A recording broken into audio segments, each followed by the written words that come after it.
Good morning, everybody. Welcome to another edition of Under the Surface podcast. It's great to be here this morning. I'd like to first introduce our guest. Chris Cathers is the founder, coach, and community builder who works with leaders and entrepreneurs who've achieved success but know something is more possible than their current success.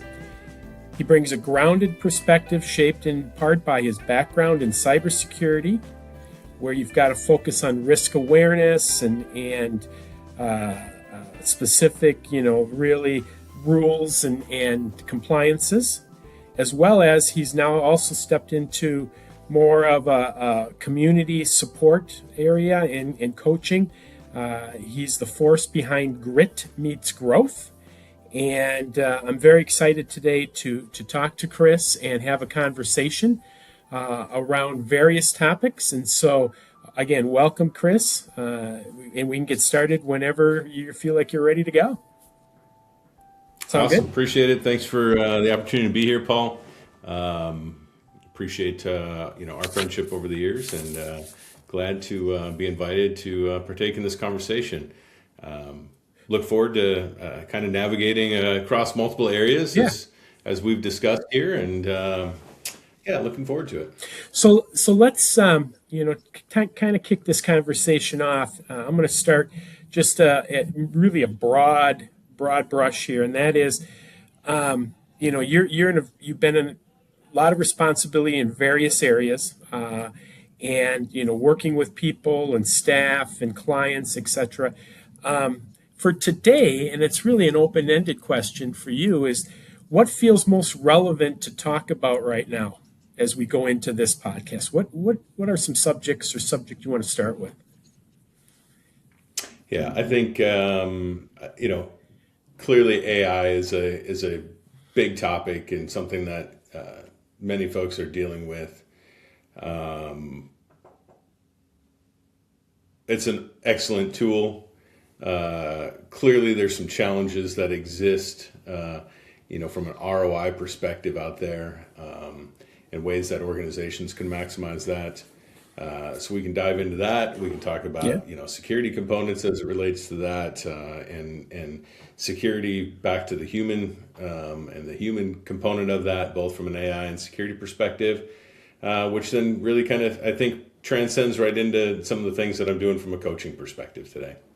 So thinking about that, and obviously even with what I'm seeing out there, whether it's on the security side or within several organizations that I've been working with, let's start with AI from, what are you seeing around organizations and their willingness to adopt, or their readiness to adopt, or lack of knowledge in, this new cool platform called artificial intelligence, even though it's not new, it has been around a while. But, when leaders, CEOs and COOs, et cetera, what have you been seeing from the perspective of how these organizations want to jump in? Are they cautious? Is it a full spectrum? I mean, what's that awareness that you've been seeing, or what you would recommend? Yeah, that's a great question, Paul. And it's I think I kind of break it down into a couple of different areas. First of all, from an enterprise perspective, right? Fortune companies standpoint versus small, mid-size organizations. I think between enterprise and small, mid-size, there's a massive chasm there to jump, right? Enterprise organizations can sustain a project that doesn't necessarily hit at 100%. And they'll make the investment and they'll go through that work and are driving much of that awareness around AI. And boards and senior leadership executives are saying we need to roll out AI, and most of the enterprise organizations are taking it from a component of where can you cut headcount, right? Where can we deploy AI that's gonna eliminate headcount? I don't think that's an option in the mid-market organizations. So I think from a mid-market standpoint, which is really where much of my experience over the last number of years has been, and really around the AI space, not so much in the enterprise space. So I'm going to talk more to that component. In the mid-market space, it's really about how do we make our people better with AI. But I also think, regarding security, regarding data in our organization, data leakage, we have to create a plan, right? We have to have an understanding. We have to create the guardrails necessary. So having a process where we can evaluate what AI tools are going to be used, how they're going to be used, what data we're going to use in them become important. We've got to create those guardrails because employees are going to use it one way or another, right? We all have access to it today. All I need is internet connection and I can have access. Now, should I be sharing company information out into those environments? Probably not. And even within some of the lockdown models that I may move forward with inside of an organization, I still have to be cognizant about what is the data that I'm putting out there, right? As we know, once it goes out there, it's out there forever. So I guess I'll leave it at that at this point. Thoughts from your perspective on that? Well, yeah, one thing that popped into my head as you were talking was the whole private AI versus public AI. And I think I know now everyone's very familiar, whether they think of it as public AI or private AI, but they're really familiar with, I can go into Chat GPT. On my laptop, I've got Copilot and I can go out there and I don't know how many people realize that when you do that, you are putting everything that you've asked, everything that comes back, any learnings that you have been exposed to, that's now in the public domain. And it can be used for AI to learn from, good or bad. And so I was thinking about that, and the people and organization staff realization, or just the public himself realizing that. So with an organization, do you have you emphasized, or have you seen saying, okay, I need to define for you, what does private AI mean and what does public AI mean? And there's a pretty significant difference, obviously, between the two. And there's this wall, right? You hope there's a wall about sharing of information and where that information goes, especially on the organization side. So do you always kind of emphasize, as for the organization, okay, let's talk about private AI and how you can use that? It just depends, again, on what the problem we're trying to solve. Yeah. Okay. Right? And what is the data that we need? Because as important it is not to put that company data out there, it's also important to ensure that the models are responding based on the appropriate information. So oftentimes, depending on the challenge that we're trying to solve, I may go out to Chat GPT and get an answer that is very broad and not necessarily what's right for my organization or the response that I'm trying to achieve with it. So if I'm clear about the problem that I'm trying to solve as an organization with AI, then I can take that internal model and I can train it specific on that information that I, dial it in, focus that learning only on the information that I need so that it's giving me that repeated proper response based on market, based on type of organization, based on the problem that I'm trying to solve. And do you see, from a leadership discipline perspective, or have seen, because I've seen it from a leadership discipline where, and we maybe briefly talked about this earlier, where AI is the technology of this. We got to get on this bandwagon, just like it was with ERP systems or CRMs. I mean, all of those kinds of things. And do leaders have the discipline to say, okay, yes, it's a technology platform. That's what it really is. Now, let's ask, why do we need it? Why do we need it? What will it benefit us? What are the use cases for it? Are they in that? Are they transitioning to that, or do you feel that they're still jumping in and going, okay, everybody, just go and let's see what happens? Yeah, I think we're all over the board on it. I think that's just a natural progression from a general use tool like AI. Yeah. My hope is that we're not, as organizations, making the same mistakes that we've made historically with general use tools. I'll put ERP into that space. Most organizations that deployed ERP back in its inception had processes that they were, doing inside of their organization, and they took their process, whether it was correct or broken, and now put it into the platform. Yeah. So what did we really solve? Garbage in, garbage out. Okay, right? we automated some things, right? I've got better reporting and better things now, and I can click one button and alert the other department that it's now the handoff to them. But if I really solve the problem, and I'm hoping that we're not going to go down that same path with AI, that we're actually going to think about what is it we're trying to solve? How can we do that differently today? Do I need to empower my people differently? Do I need to give them different information? Do they, is their line of, or their trigger point from an AI process? Do I need the platform to deliver a consistent answer every time? Or am I okay with it not being the same, but within certain parameters, right? So, there's some great organizations out there here locally, some small businesses that are doing a lot of that work. Nice. To make sure that the AI tools that organizations are putting out are solving problems that they're needing to solve, right? But I think from an overarching perspective, we've got to be focused on what it is that we're trying to solve.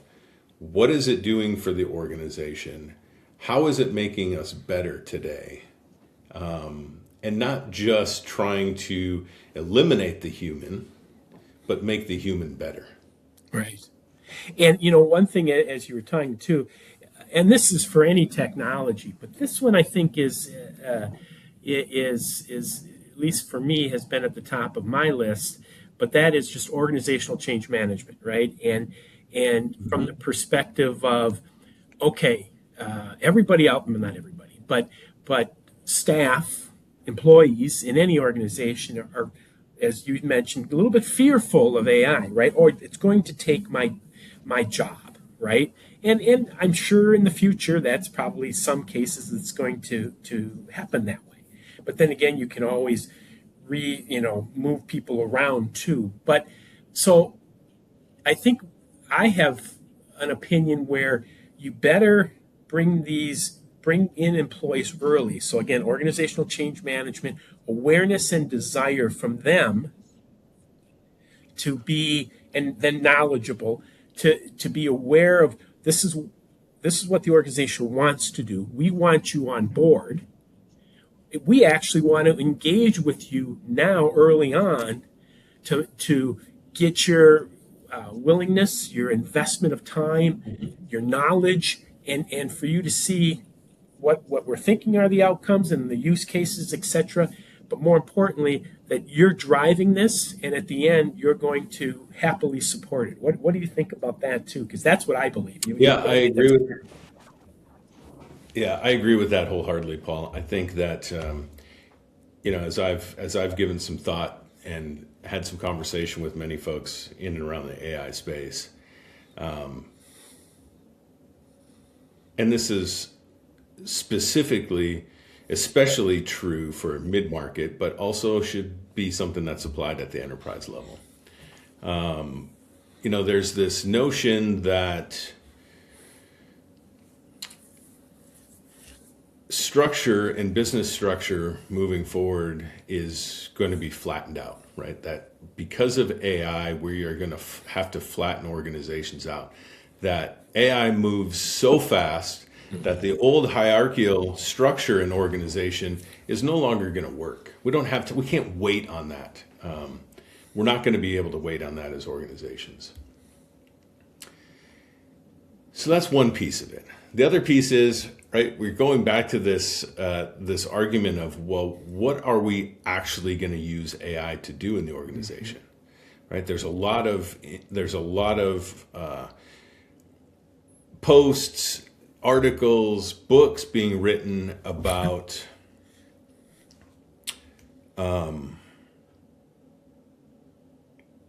these issues and these problems. But how do we solve that? If we're going to flatten out an organization, how do we solve that problem? And I think that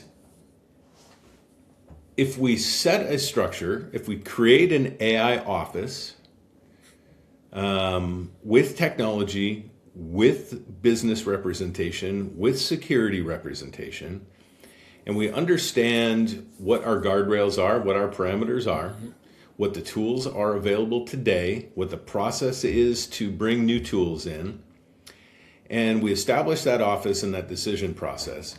And then we roll out from a change management perspective, just like you're talking about, we roll out to the business and tell each department, each person in an organization, what do you want to solve in your department, in your job, in your specific role with AI? And how are you doing that today? Because most employees, I would argue, are already using AI in some regard, right? Whether it's approved by the organization or not, they're using it. Yeah. So let's empower them to help us solve the problems that are going to make their jobs better, right? Instead of this top-down drive always happening, from an AI perspective, I think we've got to drive bottom up. If that's what the results are going to be ultimately and what everybody's predicting as a flattened organization, that's what we're hoping for to achieve anyway. So why not start there? Yeah, I mean, I love that. I mean, the way you said that, I mean, it's a form for staff for the first time probably ever, to be quite frank with you, to say, I can help drive this organization to be more productive, to be more growth focused, to generate revenue, to do better sales based upon if I'm a salesperson, this is the way I've done things for 30 years. Now you can say, let me make me do better, right? Let me automate these particular things that are just a pain in my rear when it comes to my work today. But I love that the fact that create a user forum that's or a staff forum that says, hey, we do want to go down this path because we think it's important, but you have to help us. You have to drive this. I love that. I think I don't know how many organizations have even thought about that, to be honest, because like you said, everything comes down, right? Everything. Exactly. And listen, we all have pieces of our job, our daily tasks that, in our role that we hate. Yeah. Yeah. We all have those moments where we're having to transfer data, do different things, create more pizzazz around our wording, create PowerPoints, just, reports, analyze reports. If we approach it right, a lot of those things we can solve with AI, right? Yeah. I mean, if your job every day is to move data from this report to this report, and that's what you do 8 hours a day, I'm pretty sure you don't enjoy doing that necessarily. It's not really challenging you mentally. So how do I apply AI to do that work and allow me to think more critically in my role? Right. Now, is that, some of this is a little bit theoretical, right? I mean, not everybody is in a situation or a role that they really want to think critically, right? They just want to Right. go do their job every day and collect a paycheck, and that's okay too. Yeah. I just think, you know, that it's just been such a, now that you've talked about this and we've been chatting, it's really a unique situation that in the past just hasn't been, all the technologies that have come down usually come down from top down because it's like, oh, new ERP, new CRM, new financial, new this, new that, and it's always a package deal, and then it Yeah. moves to the cloud. Okay, so that's great. And Um, those platforms that you mentioned, those are tools specific yes, for a task, right? right, for a task. Um, Okay. I would right. I would argue that AI is more of a general purpose tool Yep. today, especially as we look at some of these, these large language models. Now, as we drill in and get more specific, they get more specific as you will. But speaking from a general purpose perspective, AI and the LLMs are Yeah, a very similar general purpose tool to the internet, right? And think about where the internet was when it first started to where it is today. yeah, yeah, It's a far cry from that. The beauty of these LLMs and the AI space is how rapid it has grown and been adopted, right? Internet took us, what, 10 years to adopt yeah. in earnest? And we've done that in months from an AI perspective. Yeah, I mean, when you're talking there, I thought about a Swiss Army knife, right? It's a tool for, you keep pulling it apart till you find the tool that you need. I need a screwdriver. Okay, there it is. I need a knife, or I need a spoon, what corkscrew. It's that. Right. I think about it maybe now as this kind of AI as a Swiss Army knife, right? It's that has that capability if you use the tool right. But you think about the millions of dollars that are spent every year in projects inside of organizations. And much of that, even from a development perspective, would take years, a year, two, three, and millions of dollars. We can cut that timeline fractionally, Oh, yeah, like a fraction of the time with AI to achieve those same results. yeah, yeah. Do you So there think? certainly is some Oh, power there. We just have to rein it in and understand again what's the problem we're trying to solve as an organization. How are we going about it? How do we want our organization to run? Um, and how do we use it as a differentiator? do you think you hear, or I've heard, and everyone has heard about in the marketplace, in the financial side of things, like, oh, there's an AI bubble and it's going to burst, kind of like maybe back in right away at the 2000s, where everybody was hot on board on internet, and then all of a sudden it just boom, it just fell apart for a little time, and then of course picked itself back up. But do you, knowing what you know, or market that the marketing or markets that you think through, do you think there's an AI bubble that could burst? But and then if it did burst, does it impact an organization, or can we continue to just keep moving on? Oh, I made you think of that Yeah, one. I don't really know necessarily what to think about that from that perspective.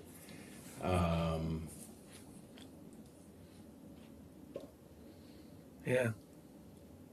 Is there a challenge that we're going to face?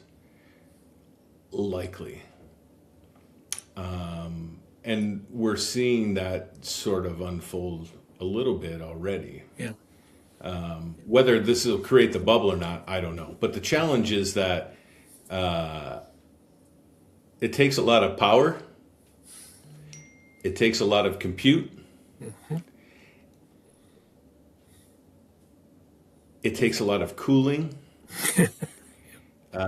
to run these data centers.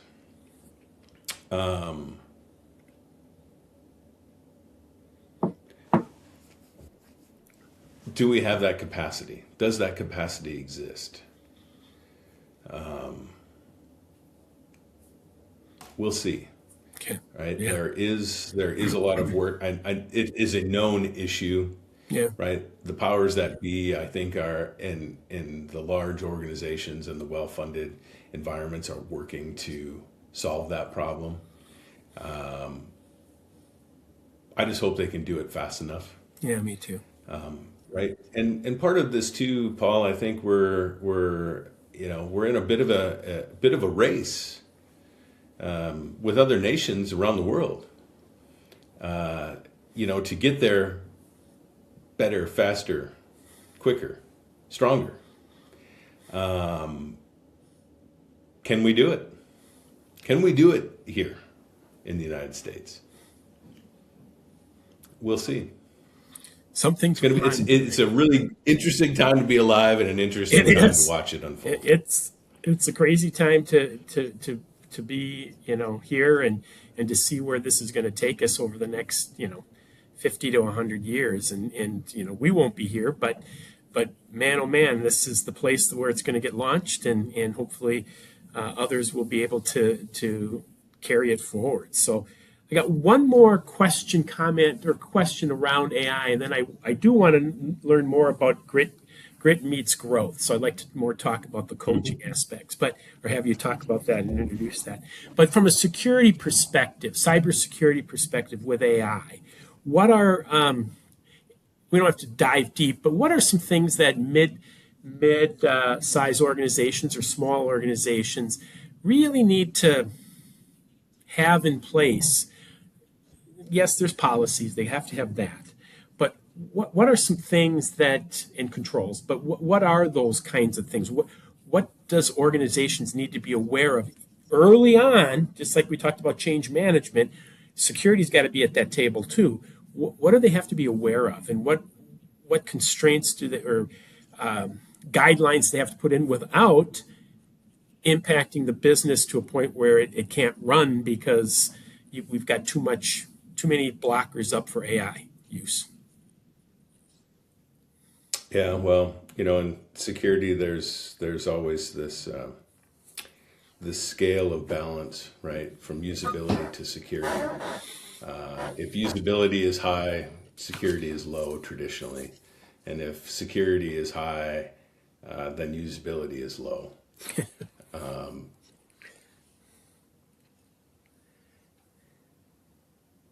It really comes down to data. Yeah. In my opinion, it comes down to the type of data we're going to use. And I think that's really where we need to start from a decision process standpoint is what is the data, what is the information that we're going to feed into an AI platform to achieve the results that we want to achieve. Whether that is a public model, right, an LLM, ChatGPT, Gemini, Copilot, any of those, or whether it's an internally built tool. Data is the king.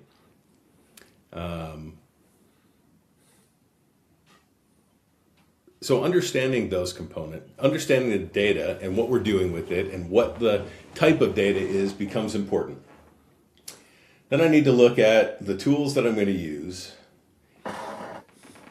Where are those tools? Who owns those tools? What is that vendor relationship? What are they doing to protect my data, right? That third-party risk management component. Mm-hmm. It's a big one. And then having a way, and these are traditional, structure, right? And then having a way to understand what happens when I go outside of those parameters. We've gotten so used to, as a society, just putting data out there. Mm-hmm. And once it's out there, there is no getting it back. So understanding then, once that data is out there, how can that be used by the organization that we're supplying it to, right? Because chances are they're using it internally to build their models larger. Some cases they're selling that data to make revenue on it.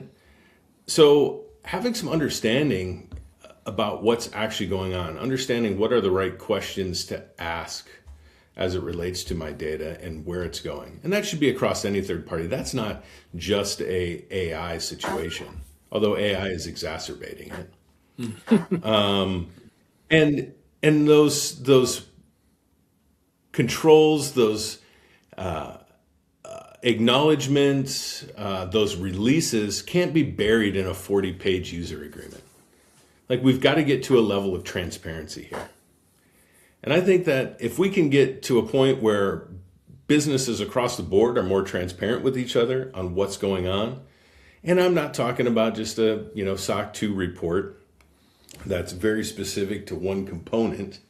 I'm talking about being transparent across the board about what we're doing with data, and not burying it in these agreements that people don't read anyway. Right, exactly. So data is the king. Data's the money train. It's all of those things, but data is also the component that puts us at the greatest risk. Right.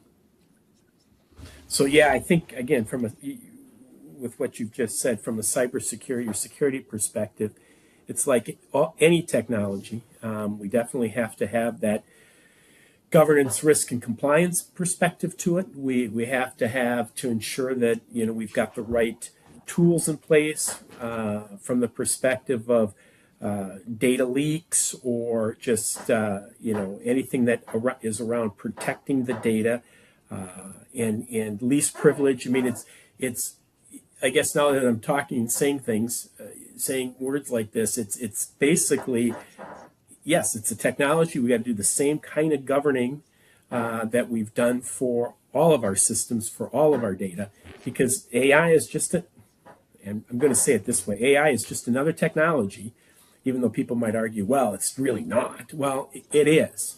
It's a platform, but it's very effective. I've been saying that for the last 4 years. Yeah. It's another technology. Yes. Why are we talking about how we need to control this any different from a security perspective than evaluating any other tool? Exactly. Don't make it I completely agree. Sounds good. So tell me more about, you made a shift a little bit. I mean, you're a cybersecurity leader, previous, owner, all these things. And then all of a sudden, boom, you made a shift to being more of a, focusing on the community, focusing in on,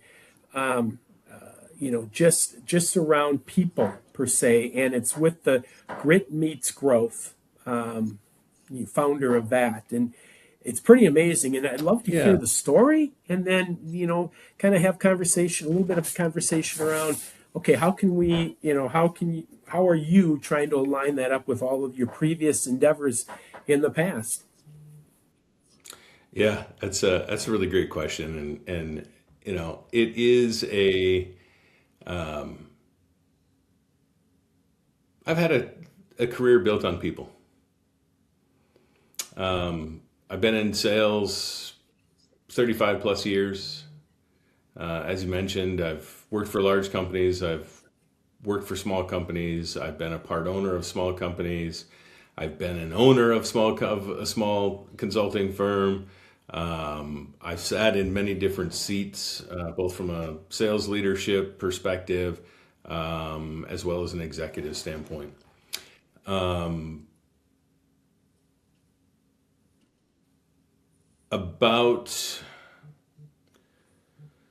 It's almost 5 years ago now. It was early on. We were early on in our creation of Octeliant, which was my information security virtual CISO service firm here most recently that I sold my shares on back in April of last year of 25. And I needed somebody to kind of pull the ideas out of my head and put them on a piece of paper, right, from a marketing perspective. So I could create kind of that data sheet, that one sheeter, as we call it.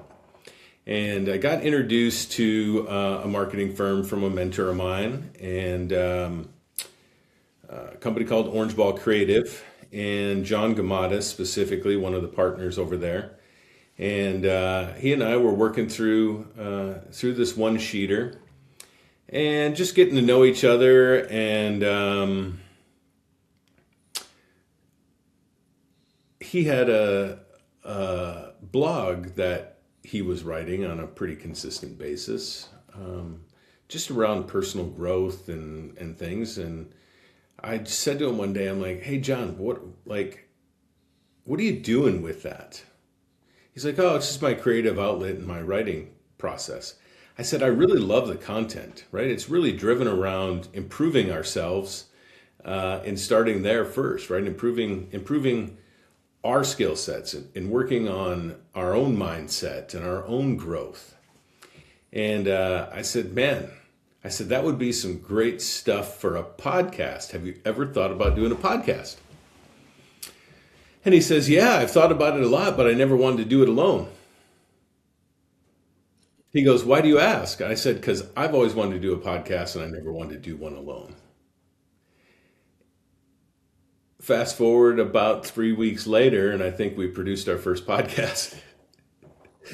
And, we named it Grit Meets Growth. And much of that comes from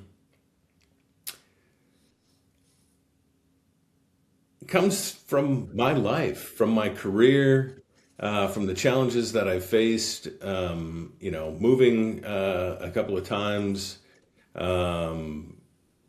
cross country, and what it takes to do that, and how that has allowed me every time to level up. Every one of those moves, every organization, every role has continued to be this level up.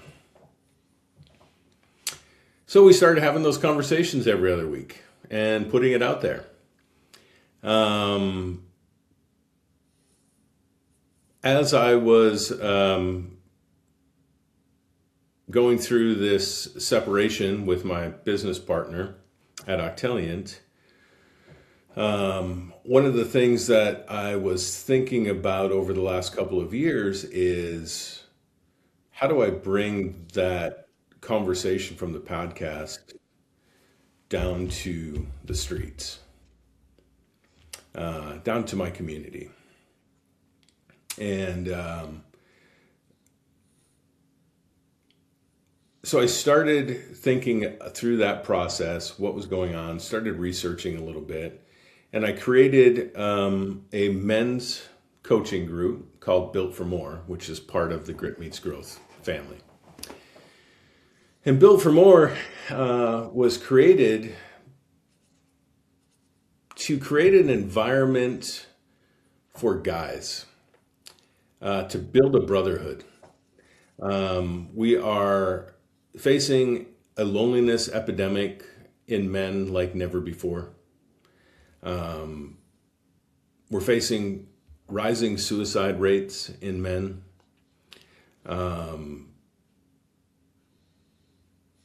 We are creatures of brotherhood. We are creatures of community. It's been that way since the beginning of time. And so often I find that so many men that are at a point in their careers, and they focus so much on their career advancement, that their personal development has faltered, right? Their mindset, their discipline, their decision-making process. It's really been only focused on work and not on themselves. And it's been proven that approach doesn't work, right? Your personal development falters if all you're doing is focus on career growth. However, if we can fix that personal growth and work on that personal growth, our career growth grows at the same pace. So just allowing an environment where men can get together, take that mask off, be vulnerable, create that relationship with each other, have that dialogue, have some accountability to the group of guys, which ultimately leads to yourself, right? And having that accountability with yourself. And honestly, like calling people's BS. I'm seeing it all the time. We had our meeting last night, and yeah, it's people holding each other accountable, right? So creating that environment where we can do that. You talked also about community, and creating that community. I've also done that in the AI space here locally with a group called AI Connect Minnesota. And again, that's just to create an environment where people can come together, have conversations about AI, share thoughts, right? We've got folks that are building business around AI, developing AI tools. We've got folks that are consulting around AI. We've got folks that are rolling out AI solutions in their businesses, in their roles. We've got folks that are just curious about AI. So giving and creating an environment where people can come together without a lot of pressure, without a lot of structure, and have those genuine conversations. And it is, again, another situation that's been amazing, the results that come out of that, right? People that hear about some sort of training and are like all in. I think at one point, somebody mentioned some training that was available, and like 6 people went out there and got certified out of the group. So, it's those opportunities and talking about what's happening in organizations and sharing those things across the community and what people are seeing. Again, creating an environment where people can develop their skill set, develop their understanding, take it back into their roles, and create that excitement around it for their own department, for their own role. That is so awesome. And what these last several minutes, what I've seen in you is like it's excitement, right? I mean, you moved up in your seat. It was just, yes, you've been a leader, you've been an owner, you've been cybersecurity, and we had a great discussion about that. But as soon as we started talking about grit meets growth and the whole male or the men's groups, etc., you lit up even more.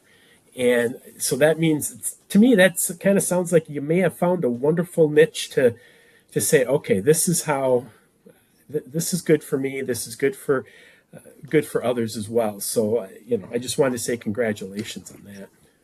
No, I appreciate that, Paul. And I'm in a place in my career where I've been a consultant.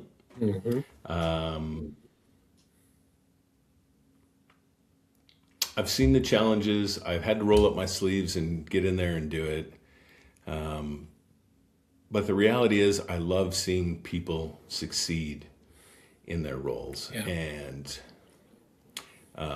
having a bit of gray hair at this point in my career, right? We've both been there, are there today. Yep. I want to share those lessons, those pitfalls, those things that I've been through, empowering them with ways to overcome those challenges. Yep. and be better humans. Mm-hmm. That's awesome. Yeah, that's awesome. I mean, same with We're at a time where we're more connected than ever, yet we're more disconnected than ever, absolutely, right? I mean, completely agree with you there. Too much information, too many ways to connect, too many ways to just go off. Just too many forks in the road. I mean, there's just, you get one fork, you go to another one. It's just too much. And sometimes you just need to take a step back and breathe a little bit and go, okay, this, just find your path, find the way, and everything else will just, come forward. So. Well, yeah, and I was going to say, right, from a built for more grit meets growth perspective,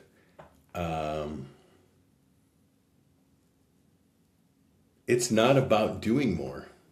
Mm-mm. It's not about the grind. It's not about working harder. It's about alignment. It's about understanding who I say I am and who I act as I am, and making sure that those two people become the same. Yeah. It's becoming more honest. It's becoming more disciplined. It's becoming more intentional.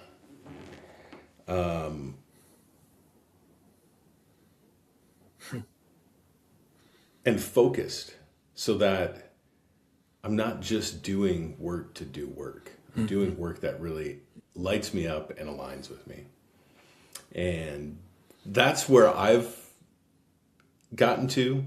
I think it's kind of where you've gotten to in your career. Absolutely. And so let's help more people get there sooner. Yeah. Yeah. I mean, I've been at this since 1988, and so 30, whatever it has been, almost close to 40 years. And now, to me, it's about teaching. It's about wanting to mentor or coach in a leadership role or in a personal role, whatever the case is. I'm no longer like, oh, I got to become the CIO of this or that, or no, just, close to retirement here, whatever it is. But then I want to share what I've learned, the good, the bad, and the really bad. And I want to be able to say we need leaders in organizations. We need leaders in the community. And here's my suggestions. Here's what I've learned, and it's same with you. And that's why this, what you've done now and moving this forward, it's about just, being there to teach and mentor and say, this is what I've learned over all these years. Don't make the same mistakes I've made, or do it this way, because that's what I've learned. So. Yep, absolutely.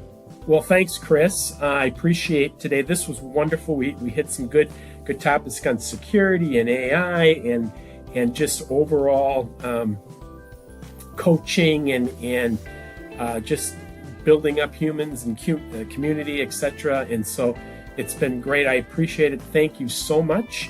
And I look forward to probably having you back on. Awesome. I look forward to it, Paul, and thanks for the opportunity. Always good to chat. Thanks.